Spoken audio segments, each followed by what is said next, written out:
Hi children, I hope everyone is fine at your respective places. I welcome back to the class. Today I would like to teach you the poem The Garden Within. The Garden Within. Unit theme is humanity. Now let us see glossary at glance. Petal, noun, a delicate colored part of a flower.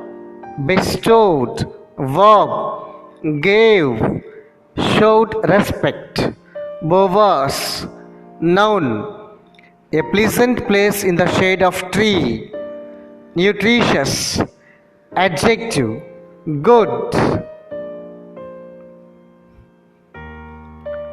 Reap, noun, result.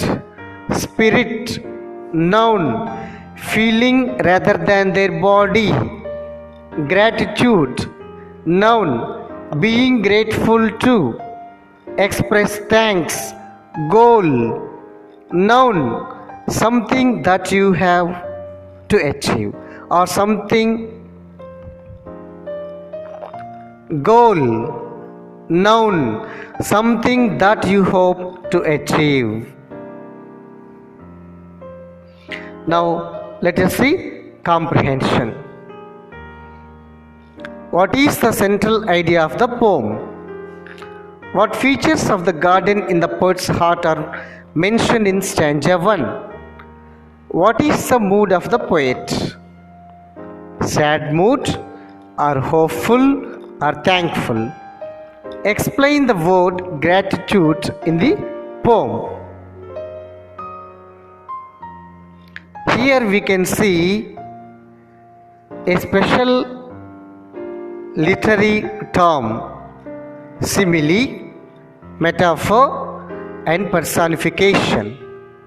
So when we observe the following sentences, we can get few things, a few comparisons.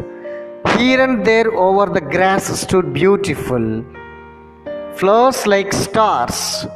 So here I underlined flowers like stars. Flowers compared to stars. In this sentence, flowers are compared to stars. Such a comparison using like and as is called simile. Once again, remember children, comparison of two objects using like and as is called simile. Example, he rode like a lion. Her face is as white as snow.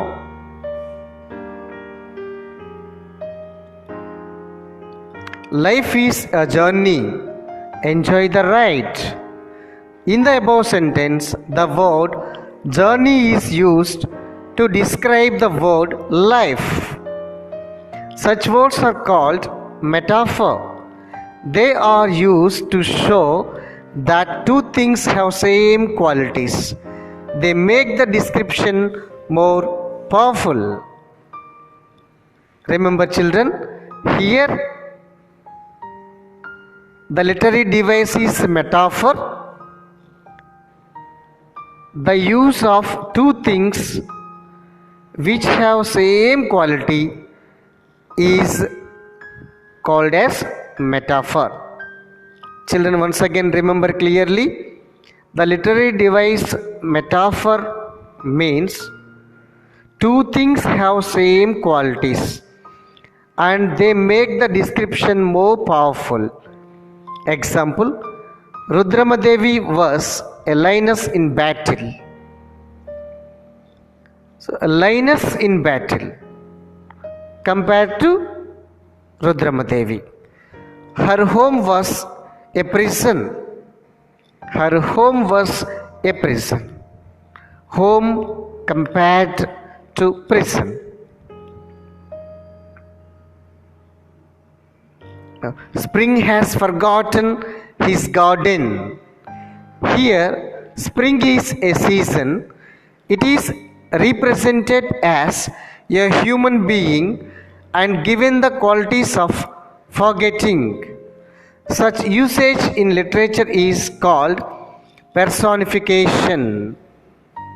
Once again, remember children, here in the sentence, spring is a season. It is represented as a human being and it is given the qualities of forgetting. Such usage in literature is called personification. Example, the stars danced playfully in the moonlight sky. The stars danced playfully in the moonlight sky. The snow covered up the grass with her great white cloak. The snow covered up the grass with her great white cloak. So here, stars danced playfully. Here it is a comparison. The snow covered up the grass. So here it is comparison. So when we see this underlined part, we can easily understand the personification.